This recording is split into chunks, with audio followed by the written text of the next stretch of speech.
जी अस्सलाम वालेकुम। यासीन आपके साथ हाजिर है इस मॉर्निंग ब्रीफिंग में। आज इस हफ्ते का तीसरा वर्किंग डे है, वेडनेसडे है और डेट है आज 6 मई। और जो मार्केट की हालात हैं वो बिल्कुल ही ना समझ में आने वाली बातें हैं। यानी जो सूरत हाल पूरी दुनिया की स्टॉक मार्केट के हवाले से हम देख रहे हैं कि मार्केटें डाउन होती हैं, कभी प्लस होती हैं। पेंडेमिक कोरोना वायरस की वजह से पूरी दुनिया में हलाकतों की तादाद रोज बरोज बढ़ती चली जा रही है। अमेरिका में इस वक्त 71,000 लोग हलाक हो चुके हैं। 32,000 यूके बरतानिया में हलाक हो चुके हैं। 29,000 इटली में हलाक हो चुके हैं।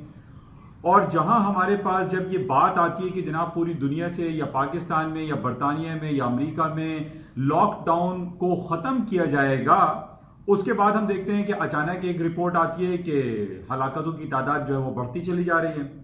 अब कल रात नैन्सी पेलोसी जो कि डेमोक्रेट की हेड हैं, उन्होंने एक डाउट का इजहार किया है। उन्होंने ये कहा है कि कुछ ना कुछ जो क्लियर पिक्चर है वो बताई नहीं जा रही।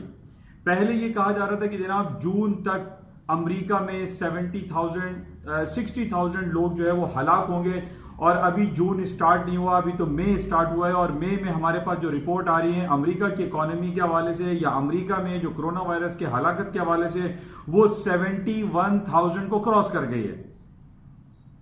इसी तरीके से नंबर ऑफ केसेस जो है वो बढ़ते चले जा रहे हैं, हलाकतें बढ़ती चली जा रही हैं। क्वेश्चन मार्क जो है उसके अंदर भी इजाफा हो रहा है। लोग इसको कबूल नहीं रहे हैं, एक्सेप्ट नहीं कर रहे हैं कि आया ये पैंडेमिक कोरोना वायरस का जो सिलसिला है ये कब खत्म होगा और कैसे खत्म होगा। अब उसको कंपैरिजन भी किया जा रहा है कि जनाब आज से 100 साल पहले जब 1920 या 1918 में एक फ्लू एक फैला था 1920 में, उसमें जो लोगों की हलाकतें थी वो तकरीबन 5 करोड़ लोग पूरी दुनिया में हलाक हुए थे। अब सवाल ये पैदा होता है कि 100 साल गुजरने के बावजूद पूरी दुनिया में जो मेडिकल साइंस है वो तो बहुत ज्यादा स्ट्रांग हो चुकी है। आज मेडिकल साइंस जो है वो 100 साल पुरानी नहीं है। उसके बावजूद आज हम ये देख रहे हैं कि इस कोरोना वायरस को या तो ये मैन मेड है या फिर ये कुदरती तौर पर क्रिएट हुआ है, कुछ समझ में नहीं आ रहा। अब सवाल यहां पर यह भी पैदा हो रहा है कि जनाब पहले सबसे स्टार्टिंग जो हुई इसकी इटली में हुई। इटली में 29,000 लोग मर चुके हैं। उसके बाद सबसे ज्यादा शोर और चर्चा जो हुआ वो चाइना की तरफ से हुआ, वुहान सिटी में, जहां पर पूरे चाइना में तकरीबन 3 से 4 हजार लोग हलाक हुए और उसके बाद वहां पर वो रेट 0 हो गया। और चाइना के बाद ये पेंडेमिक जो एपी सेंटर बन गया वो अमेरिका का न्यूयॉर्क और न्यू जर्सी बना। और आज हम ये देख रहे हैं कि सबसे ज्यादा पूरी दुनिया में जो हलाकतों की रिपोर्ट है, पूरी दुनिया में जो केसेस की रिपोर्ट है वो अमेरिका है। अमेरिका में अब तक तकरीबन 71,000 लोग हलाक हो चुके हैं। लेकिन जितनी भी हमारे पास रिपोर्ट्स आती हैं उसके अंदर एक क्वेश्चन मार्क दिखाई दे रहा है। जिस तरीके से नैन्सी पेलोसी ने इसमें इजहार किया है कि कहीं ना कहीं कुछ पर्दादारी है, कुछ चीजें हमें नहीं बताई जा रही हैं और सिर्फ हमें यह रिपोर्ट दी जाती है कि जनाब 71,000, 70,000, 60,000 लोग मर चुके हैं, लेकिन इनकी क्लियर पिक्चर्स हमारे पास नहीं आ रही हैं। अब जैसे ही हमने पिछले 3-4 दिन पहले ये देखा था कि अमेरिका में हलाकतों की तादाद और केसेस में कमी वाकई हुई है, स्टॉक मार्केटों में तेजी आ गई। लॉकडाउन में नरमी की खबर हमारे पास आई, तेल की कीमतों में इजाफा हो गया। वो तेल जो ये जून कॉन्ट्रैक्ट 6.5 डॉलर पे था, कल $26 को जाके छू गया, यानी $20 का इजाफा हो गया विद इन 15 एंड 20 डेज। तो अब यहां पर यह बात जो नैन्सी पेलोसी की तरफ से आ रही है कि जनाब कुछ डाउट्स हैं और बहुत सारे ममालिक जो है वो इन खबरों को एक्सेप्ट नहीं कर रहे हैं। पूरी दुनिया में प्रोटेस्ट हो रहा है, लोग ये कह रहे हैं कि जनाब अब कारोबार को खोलना चाहिए। और जिस तरीके से ये पैंडेमिक में की जो डेथ रेट है वो कंपैरेटिवली टू अदर केसेस, यानी कल पाकिस्तान का जो हमारे प्लानिंग जो मिनिस्टर हैं असद उमर साहब ने, उन्होंने ये कहा कि हमारे यहाँ पाकिस्तान में माहाना मंथली बेसिस पे जो हलाकतें हैं एक्सीडेंटल वो 5,000 है और कोरोना वायरस से मरने वालों की तादाद जो पहुंच सकती है, सकने का वर्ड इस्तेमाल हुआ है, वो 700 तक है। अब सवाल ये पैदा हो रहा है कि हमारे दूसरे अदर जो डिसीजेज हैं उनसे भी तो लोग मर रहे हैं, उनसे भी तो हलाकतें हो रही हैं, लेकिन इसके पीछे कौन सा ऐसा सिलसिला है, क्या वाकयात हैं, क्या हकीकतें हैं, ये किसी को नहीं बताया जा रहा। सिर्फ हमारे पास जो रिपोर्ट्स आती हैं उसमें यह कहा जाता है कि जनाब इतने लोग मर गए, इतने लोग हलाक हो गए। अब कंपैरिजन हो रहा है कि 1920 में जब एक फ्लू पैंडेमिक पूरी दुनिया में फैला, यानी एपिडेमिक हुआ, तो उसमें तो 5 करोड़ लोग ठीक है उसमें हलाक हुए, लेकिन सवाल यही पैदा हो रहा है कि उस जमाने में तो इतनी मेडिकल साइंस ने तरक्की नहीं की थी जो आज है। तो बहरहाल स्टॉक मार्केट का जो सिलसिला है, कल S&P, डाउ जोन्स और नेस्डैक जो अमेरिका के स्ट्रीमलाइन इंडेक्स हैं ये डाउन साइड पे चले गए थे, लेकिन लेटर ऑन देखा कि फिर ऊपर की तरफ गए। इस वक्त अभी जबकि यूरोप की मार्केटें ओपन हुई हैं, इसमें हम देख रहे हैं कि पूरी दुनिया की स्टॉक मार्केटें ग्रीन टेरिटरी में है, प्लस में है, हालात अच्छे दिखाई दे रहे हैं, खबरें अच्छी आ रही हैं कि जनाब अब जो है वो रेट कम होगा और जनाब लॉकडाउन में नरमी लेकर आई जाएगी, जिसकी वजह से तेल की कीमतें भी $26 तक चली गई। अब जो आप रिपोर्ट्स आ रही हैं, जैसे कि मैंने आपसे कहा था कि ये अप्रैल और मई का जो महीना है इसमें फर्स्ट क्वार्टर की अर्निंग रिपोर्ट्स का सिलसिला जो है वो जारी व सारी रहता है। अब हमारे पास जो डिफरेंट कॉर्पोरेट अर्निंग्स आ रही हैं, अब कॉर्पोरेट जो यूरोप के डिफरेंट कॉर्पोरेट अर्निंग्स आई हैं वो फॉल हुई हैं, 20 to 30% वो डिक्लाइन कर गई हैं। चाइना की एक्सपोर्ट डिक्लाइन कर गई है, जर्मन का जो इंडेक्स है इंडस्ट्रियल ऑर्डर्स हैं वो डिक्लाइन कर गए हैं, इंडिया का PMI इंडेक्स डाउन हो गया है। इसी तरीके से यूके का ऑटो सेल्स जो कि बैक इन 1946 में था, 46 के बाद आज तकरीबन आप 70-75 साल आप कह लीजिए 75 ईयर्स में बदतरीन रिपोर्ट आई है यूके की ऑटो सेल्स की। अब हम ये देख रहे हैं कि जब हमारे पास ये रिपोर्ट सारी खराब आ रही हैं फिर भी स्टॉक मार्केटें ऊपर की तरफ क्यों जा रही हैं? सिर्फ इस बात पर कि ये कह देना कि जनाब अब नरमी लेकर आई जा रही है, लॉकडाउन में नरमी होगी, रिलैक्स दिया जाएगा तो स्टॉक मार्केटें ऊपर हो रही हैं। नो, इसके पीछे कुछ ना कुछ हकीकतें हैं जो हम और आपको नहीं पता। अच्छा, इसी तरीके से अब इतने दिनों से, एक हफ्ते से ये बात चल रही है कि जनाब US president mister Donald Trump ने ये कहा है कि वो चाइना के ऊपर बिलियंस ऑफ डॉलर के दोबारा टैक्सेस लगाएंगे। अब इसके ऊपर सिर्फ एक क्वेश्चन मार्क ये कि कितना, हाउ मच, वो कितने परसेंटेज जो है वो टैक्सेस लगाएंगे उसका लोग वेट कर रहे हैं। लेकिन इस नेगेटिव कमेंट्स पे कि जनाब अब अमेरिका जो है वो दोबारा से, जैसे 6 महीने पहले बिलियंस ऑफ डॉलर के टैक्सेस अमेरिका ने चाइनीज गुड्स पे लगा रखे थे और उसके बाद कोरोना वायरस से पहले उनमें कंसेशन हुआ और उसको तकरीबन खत्म किया गया था, तो हालात बेहतर हुए, स्टॉक मार्केटों में हायर साइड का जो पोटेंशियल था वो वापस आ गया था। लेकिन अब ये दोबारा बातें हो रही है कि जनाब अमेरिका जो है इस वजह से इस पैंडेमिक जो कोरोना वायरस का वो इल्जाम लगाता है अमेरिका कि ये कोरोना वायरस का पैंडेमिक चाइना ने स्टार्ट किया था, चाइना ने ये क्रिएट किया है और ये बायो अटैक किया गया है पूरी दुनिया पे और खास तौर पे जो एपी सेंटर अमेरिका बना हुआ है, अमेरिका को टारगेट किया गया है और अमेरिका के अंदर जो है ये जो कोरोना वायरस के केसेस जो पूरी दुनिया में सबसे ज्यादा है। तो अमेरिका ने डायरेक्टली इल्जाम लगाया है चाइना के ऊपर, उसको billions and trillions of dollar के टैक्सेस लगाने का इशारा दिया है या उसको कहा है कि हम आइंदा एक लाएअमल इख्तियार करके चाइना की इंपोर्ट्स पे, जो अमेरिका में इंपोर्ट्स होती हैं, उस पे वो टैक्सेस दोबारा लगाएगा। अब देखिए ये नेगेटिव खबर है, इस बेसिस पे अमेरिका की और पूरी दुनिया की स्टॉक मार्केट को तो रेटल डाउन हो जाना चाहिए था, नीचे आ जाना चाहिए था, लेकिन ऐसा नहीं हो रहा। आज हम ये देख रहे हैं कि अमेरिका की स्टॉक मार्केट दोबारा ऊपर की तरफ जा रही हैं।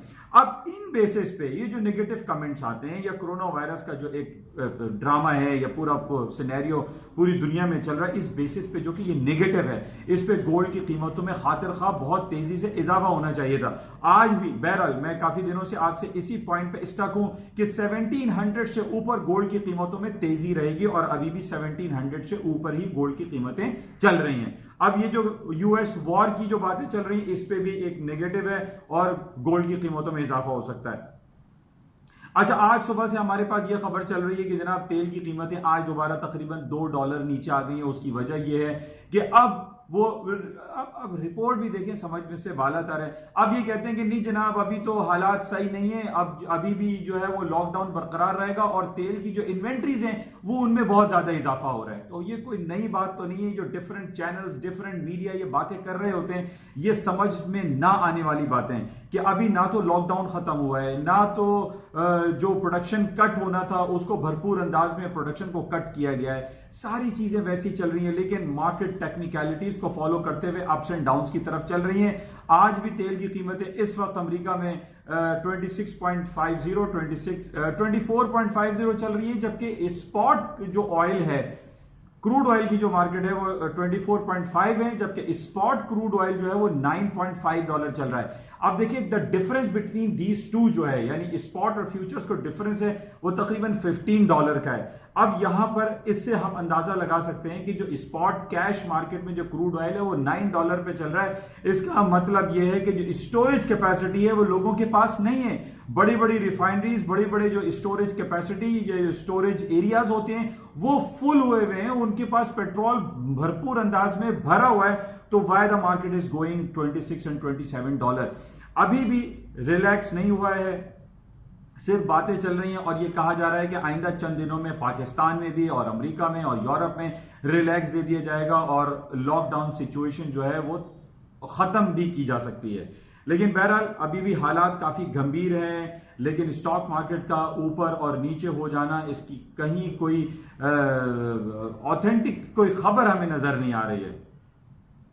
अच्छा, इसके अलावा कल जैसे हमारे पास अमेरिका की एक बड़ी कंपनी है Disney, the world Disney company जिसको कहा जाता है, जो कि एंटरटेनमेंट इंडस्ट्री में पूरी दुनिया में इसने धाक पे छप बैठाया हुआ है।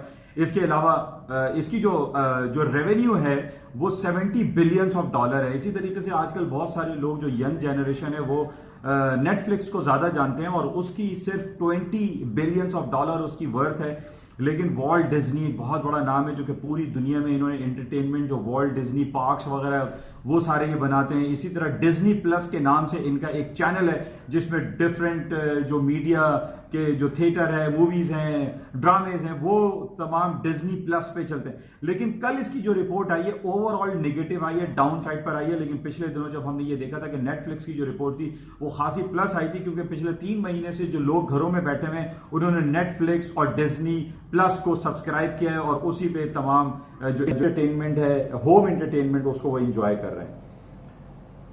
तो ये सूरत हाल है। अच्छा, इसके अलावा कुछ करेंसी की हम बात कर लेते हैं। करेंसी बहुत ज्यादा मिक्स है, कोई बहुत बड़ी मूव में नहीं आ रही है। स्टर्लिंग है, यूरो है, स्विस फ्रैंक, जापानीज येन, इनमें बिल्कुल मार्केट रिलक्टेंट है। मार्केट में कोई बहुत बड़ी मूवमेंट दिखाई नहीं दे रही है, लेकिन इसको बाय चांस लेना चाहिए। Sterling, euro, Japanese yen, Swiss franc को बाइंग चांस लेना चाहिए। और गोल्ड भी, जिस तरीके से मैंने आपसे कहा कि गोल्ड 1700 से ऊपर हायर साइड पे दिखाई देता है, उसकी वजह सिर्फ और सिर्फ, जैसे कि मैंने आपसे ये कहा था कि $3.5 ट्रिलियन अमेरिका ने इकोनॉमिक स्टिमुलस पैकेज जो अनाउंस किया है, जाहिर है उसने एक चीप मनी पूरी दुनिया में प्रोड्यूस की है। और ज्यादा से ज्यादा जितनी भी करेंसी फ्लोट होती है, यानी डॉलर पूरी दुनिया में जब फ्लोट होगा तो उसकी कदर मंजिलत में कमी होगी, और उसके साथ ही गोल्ड की कीमतों में और दूसरी अदर करेंसीज हायर साइड पे जा सकती हैं।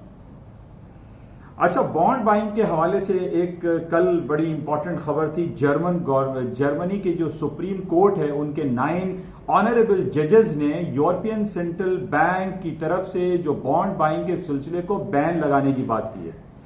पिछले दिनों काफी ये बात चल रही थी कि 750 बिलियन यूरोस के बॉन्ड इशू किए जाएंगे, यूरोपियन सेंट्रल बैंक उसको खरीदेगा। उस यूरोपियन सेंट्रल बैंक में, यानी ये डिफरेंट गवर्नमेंट जो है वो अनाउंस करेंगी और उसको यूरोपियन सेंट्रल बैंक खरीदेगा। लेकिन जर्मन के 9 ऑनरेबल जजेस की जो ज्यूरी बैठी थी उन्होंने इसको बैन किया है, उसको मना किया है कि कोई बॉन्ड की जो बाइंग है, जो परचेज है सेंट्रल बैंक की जानिब से, वो नहीं होनी चाहिए।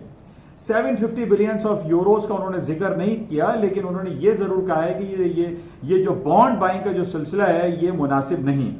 यानी इसमें एक पॉइंट बहुत ज्यादा, जब आप इसको स्टडी करते हैं, देखते हैं, तो उसमें एक पॉइंट ये मिलता है कि जो ज्यूरी ने ये फैसला दिया है जर्मन सुप्रीम कोर्ट ने, उन्होंने इस बात का एक डाउट क्रिएट हुआ है कि जनाब जो इतनी हलाकतें हो रही हैं, 20,000 25,000 जो 30,000 लोग मर चुके हैं, इनके ऊपर उन्होंने एक सवालिया निशान दिखाई देता है, जिसकी वजह से उन्होंने यूरोपियन सेंट्रल बैंक की तरफ से जो बॉन्ड बाइंग के सिलसिला है उसको बैन लगाने की बात की, जो कि बहुत बड़ी बात है। इसका आगे चल के कुछ असरात अमेरिका की मार्केट में भी हो सकता है, अमेरिका की सुप्रीम कोर्ट में भी। ये 3.5 ट्रिलियन ऑफ डॉलर के इकोनॉमिक स्टिमुलस पैकेज जो कांग्रेस ने या अमेरिका की हुकूमत में दिए हैं, इसको कल सुप्रीम कोर्ट में भी चैलेंज किया जा सकता है, क्योंकि इस 3.5 ट्रिलियन ऑफ डॉलर के इकोनॉमिक स्टिमुलस पैकेज देने पे अमेरिका की इकोनॉमी और खास तौर पे डॉलर को डेंट लगेगा। अभी नहीं,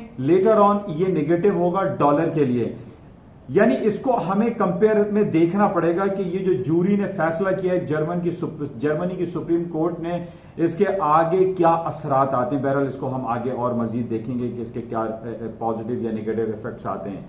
तो बहरहाल इस वक्त जो मार्केटें चल रही हैं वो तमाम की तमाम पॉजिटिव हैं, पूरी दुनिया की स्टॉक मार्केटें प्लस हैं। खास तौर पे आज चाइना की मार्केट तकरीबन 2.5% प्लस में है, और इसी तरह अमेरिका की और पूरी यूरोप इस वक्त प्लस में। गोल्ड की कीमतें भी 1705 1710 पे चल रही है। मार्केट में पोटेंशियल एग्जिस्ट करता है, गोल्ड को बाय करना चाहिए, मार्केट में एक हायर पोटेंशियल दिखाई देता है।